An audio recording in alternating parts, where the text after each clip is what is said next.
Bom, precisamos falar sobre vários assuntos aqui, né? Eu não comentei ainda sobre essa possível contratação de José Caicedo, jogador que atua no futebol mexicano. Será que é um bom reforço? Será que não? Precisamos falar a respeito, claro, do que o Santos já disse que vai fazer com relação ao dinheiro do Souza, o que é esperado, porém a conjunção de fatores é bastante lamentável. E também precisamos falar, claro, sobre Michael. Tenho visto muita gente já torcer o nariz pro Michael, chamá-lo de refugo, enfim. Trata-se de um bom reforço ou não? O Santos precisa do Michael ou não? Esse é o melhor ponto esquerda que a gente pode contratar nesse momento ou não? Sobre isso que eu quero falar, não antes de você deixar o seu like, ativar o sininho para não perder nada, se inscrever nesse canal, e não antes de eu te recomendar a Brickstar, empresa de pneus fabricada pela ZC Rubber, que é a principal fabricante de pneus de toda a China, está chegando no Brasil em 2026 para mudar a tua vida. Você que se desloca, independentemente de estradas de terra, nas rodovias ou nas ruas mesmo da sua cidade, tenho certeza que quando você entra no seu carro, o seu objetivo é entrar vivo, sair vivo, é chegar em segurança onde você quiser.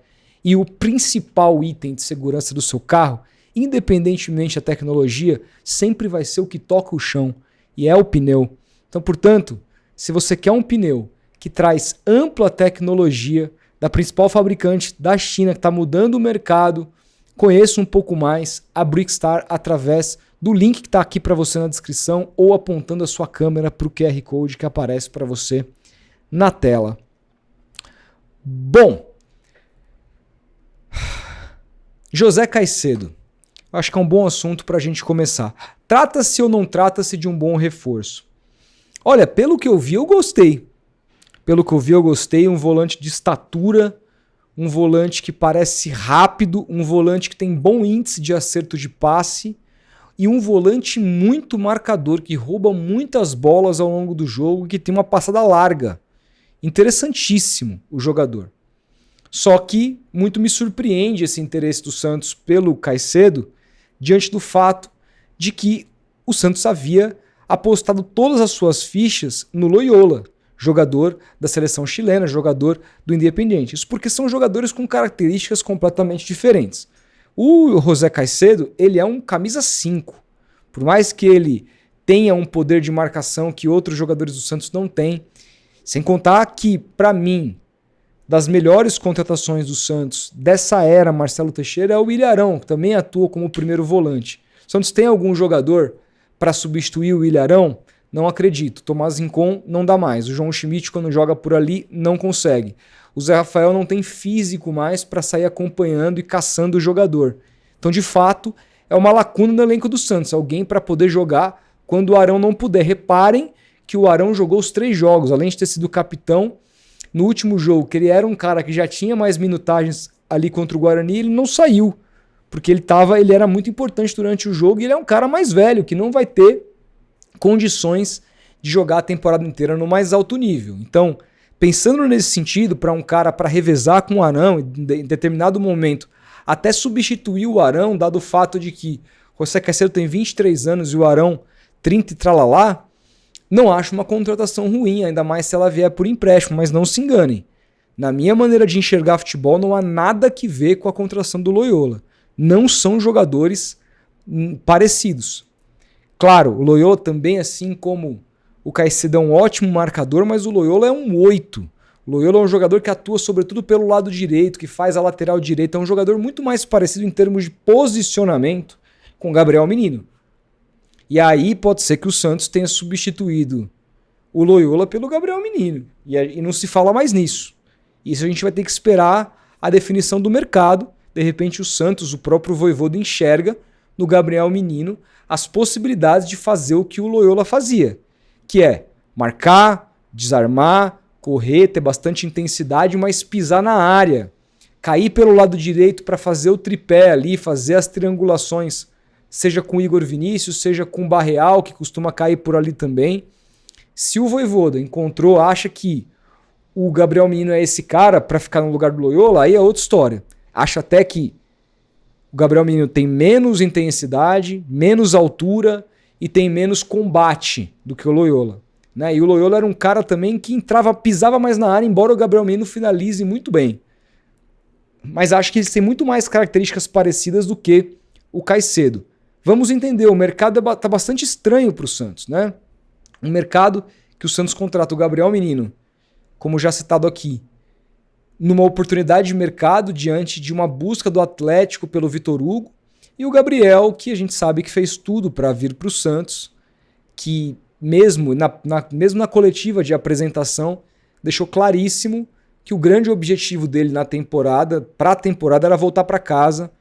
Até a esposa dele interviu, queria ficar perto do seu irmão Neymar e queria unir essa dupla, acha que pode ser bom para todo mundo, etc. Então assim, o Santos, o que ele teve de trabalho na negociação com o Gabriel foi acertar as bases, dizer para o Cruzeiro, olha, eu não vou pagar mais do que 1,5 milhão por mês, e é isso.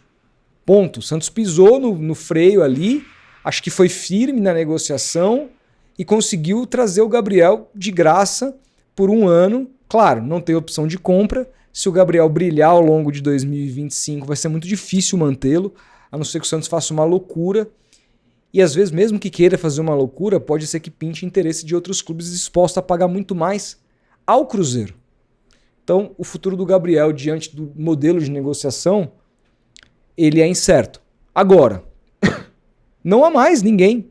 Se discute um volante, se discutia um camisa 8, que era o Loyola, agora se fala de um camisa 5. As necessidades do elenco, elas vão de repente mudando na cabeça do técnico conforme a temporada rode. De novo, de repente, depois do que o Vojvoda está vendo do Gabriel Menino nos treinamentos e está vendo que não há ninguém para se jogar no lugar do Arão, ele tenha mudado a prioridade. Vamos atrás agora de um camisa 5 e não de um camisa 8. Mas sigo sentindo falta de um camisa 8 no Santos carregador de bola. Sigo sentindo falta de um cara que faça uma função um pouco mais box to box, sabe? Um pouco mais híbrida, daquele cara que pega a bola lá atrás e carrega um pouco e leva para frente, para o setor ofensivo, que dribla, que tem ali um aspecto que o Santos já teve muito em outros times, né? O Wesley foi muito esse cara, quando em 2010, quando o Arouca joga de primeiro, o Wesley era esse carregador de bola. Depois o próprio Arouca faz isso quando o Adriano Pagode se torna um primeiro volante. O Santos teve outros caras, uma tentativa recente que não deu certo, mas esse tipo de jogador foi o Jean Lucas. Ele é esse 8 carregador de bola e faz isso até hoje no Bahia. O Santos não tem esse jogador hoje. O Zé Rafael já foi esse cara. Hoje, nitidamente, não é. Não consegue mais fisicamente jogar. Aliás, acho que o Zé Rafael, com a questão física, só consegue jogar como um terceiro homem de meio quando o Santos estiver bastante protegido. Ele tem que estar mais no meio da temporada, que é onde ele geralmente costuma performar melhor, por conta da questão física. O Gabriel Menino é técnico, mas não está numa boa fase. Nitidamente ele foi bastante errático no jogo contra o Guarani, vamos ver se ele melhora. Mas o meio-campo do Santos, embora tenha muitas peças, a gente está falando aqui, tem Bom Tempo, que não considero também como esse 8 carregador de bola. Por quê? Não porque ele não tem qualidade para fazer isso, mas ele não tem a pegada no meio-campo. O Bom Tempo, eu gostava muito mais dele na base como meia ponta direita do que necessariamente como um volante. O que eu acho que ele pode funcionar também é como um terceiro homem de meio pelo lado direito, mas essa posição parece que o Gabriel Menino já salta na frente. Então, não parece ser esse cara, pelo menos na visão do Vojvoda. Não adianta pensar com a minha cabeça, temos que pensar com a cabeça do treinador. O Santos tem Gabriel Menino, que acabou de chegar, Zé Rafael, questões físicas graves, o Arão, que é o único cara de primeiro volante, o Rincon, que eu acho que não, embora ele seja considerado um líder, vá para o banco, tem pouquíssimos minutos, teve pouquíssimos minutos na temporada passada com o próprio Vojvoda, e nessa temporada não é diferente. Sabe, são muitas peças, e peças caras, jogadores tarimbados, mas que não unem as características. Tem o João Schmidt, que é um outro cara que esse eu acho que vai ter muitos minutos na temporada, mas é um meio-campista mais clássico, mais técnico, um cara que eu acho que é o único desse meio-campo do Santos que tem uma finesse, uma capacidade de fazer algo que faltou muito no jogo contra o Guarani, que é inverter jogo, cara. Às vezes o jogo tá funilado pelo lado, você precisa de uma bola para inverter para o outro, para pegar o corredor livre.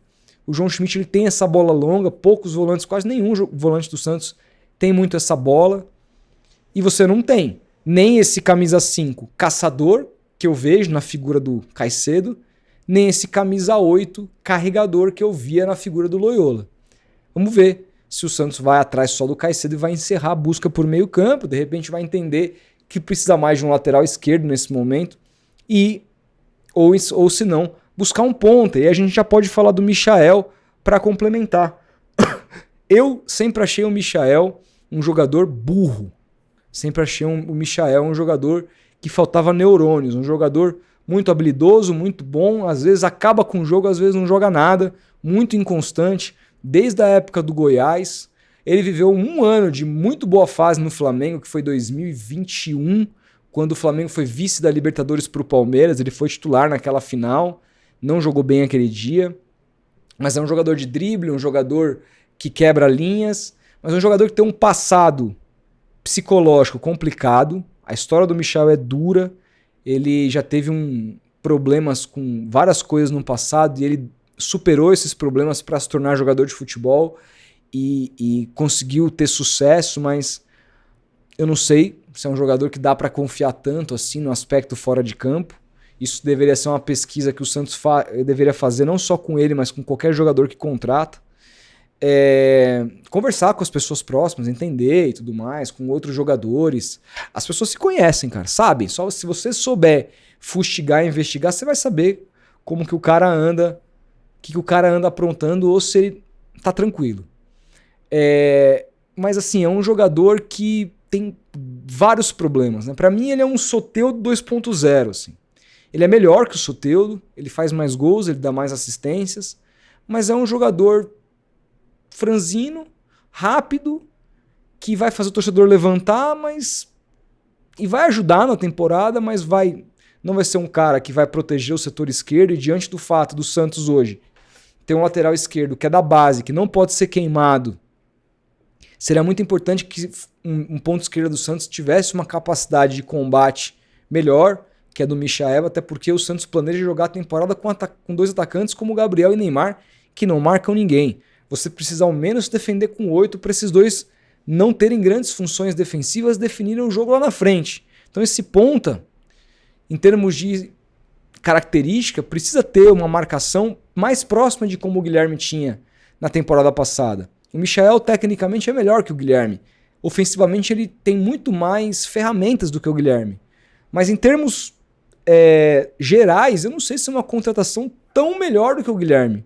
Porque me surpreenderia se ele tivesse os números que o Guilherme anotou nos 2 últimos anos, que é tipo uma participação a cada 2 jogos, que foi o que o Guilherme fez nesses 2 anos que ele jogou no Santos. Me surpreenderia se o Michael tivesse isso e me surpreenderia se ele se dedicasse muito na marcação a ponto de correr para Gabriel e para Neymar. Não sei se ele é esse cara. Sem contar que é mais um jogador que o Santos procura, exceção feita ao Loyola e agora ao Caicedo, que são titulares nas suas equipes. O Loyola era no Independiente, agora foi pro Pisa, né? E o Caicedo no Pumas. Exceção a esses jogadores, o resto foram todos jogadores em baixa que o Santos estava tentando e conseguiram. Gabriel veio em baixa, Gabriel menino em baixíssima. Não estava nem considerado para fazer parte do grupo do São Paulo, nem para banco. Então, qual a capacidade do Santos de conseguir jogadores que não estão tão em baixa? E aí o Michael surge também como esse refúgio. Vamos ver de refúgio para sempre? De novo, eu acho que o Michael é uma contratação interessante. Mas temo os moldes que ela vai acontecer e temo que ela desequilibre o time titular. E aí aquela coisa de você trazer o Michael e perceber que não dá e colocar o cara no banco e o cara fica ganhando um puto salário no banco, como outros hoje, Tiquinho Soares, Bilal Brahimi, Basso e etc. É uma questão, é um problema e eu quero saber o que o Santos vai fazer com relação a isso. Agora, com relação a dinheiro, já que a gente está falando disso, o Marcelo Teixeira deu uma entrevista e também saiu uma matéria no GE falando que o Santos, primeiro, vai pagar o transfer ban, né, do Basso com parte do dinheiro do Souza. Lembrando que o Santos não recebe o 100% de dinheiro do Souza de uma vez. Esses pagamentos, se eu não me engano, serão anuais ou semestrais. E o Santos vai sobretudo, finalizar esse transfer ban, mas vai acertar pendências que tem com o grupo. Um exemplo disso é que o Vitor Hugo demorou a assinar com o Atlético Mineiro porque o Santos devia 2 meses de salário de direito de imagem a ele. Que é salário, gente? Se o jogador com 2 meses de imagem atrasado quiser processar o Santos, ele ganha. Há jurisprudência para isso hoje.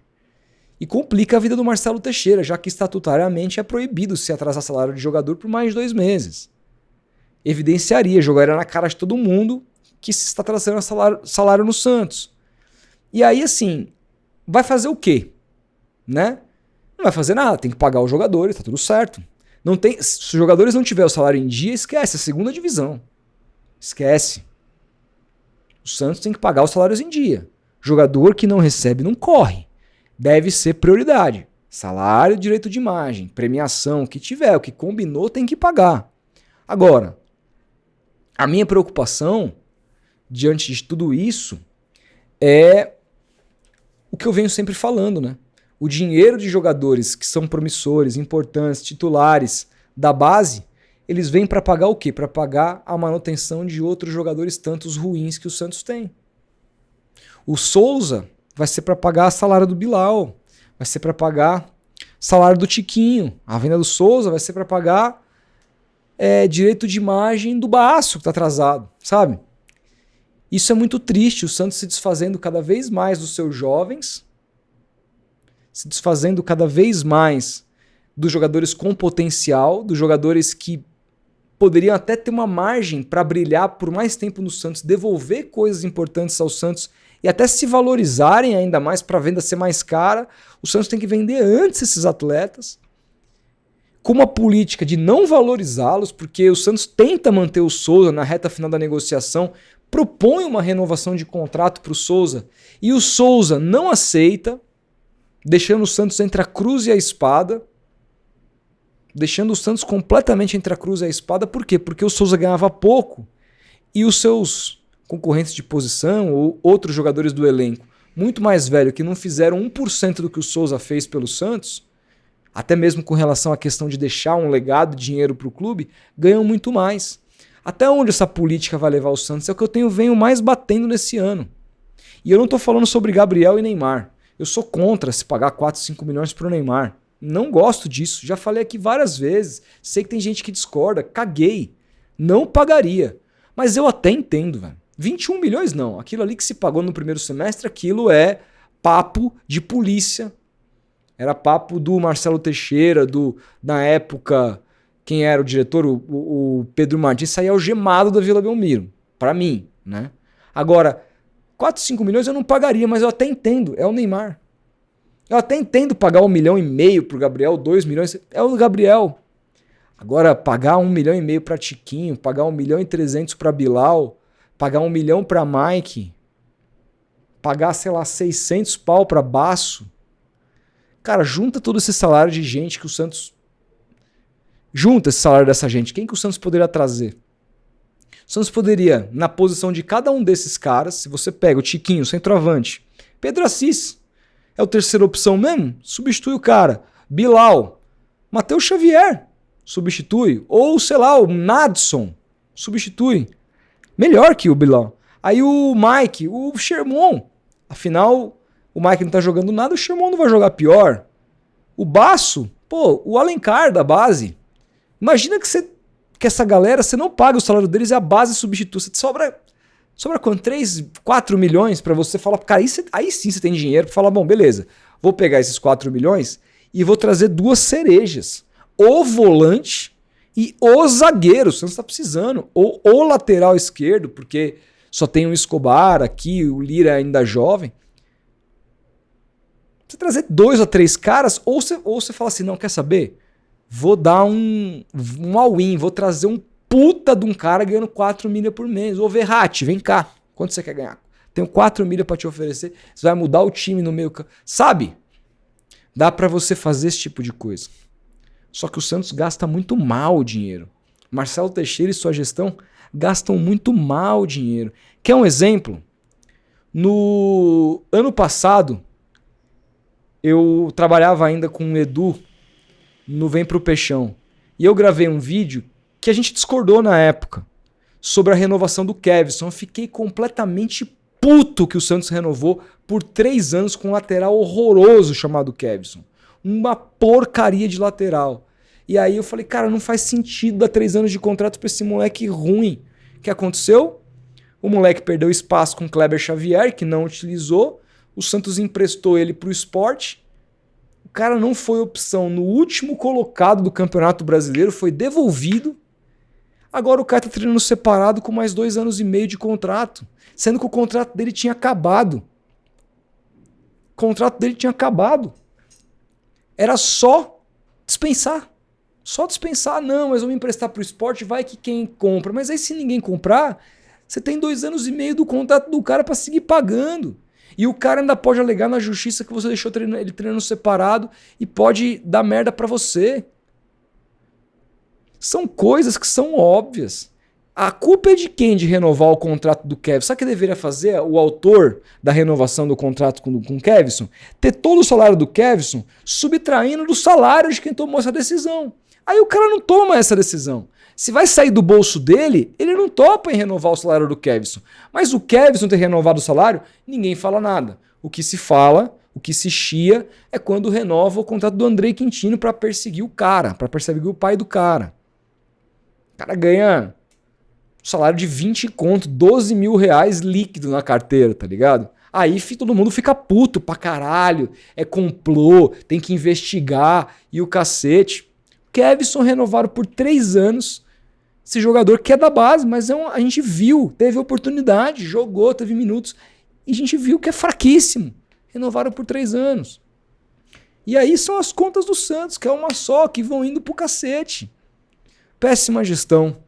Péssima gestão. Amanhã eu devo aparecer por aqui pra gente falar um pouco sobre o time ou qualquer outra novidade que aparecer. Comenta aqui embaixo o que você concorda, o que você discorda. Se puder hypar o vídeo. Enfim, comentar o que for. Agradeço demais. Não se esqueça do like, um grande abraço e até amanhã.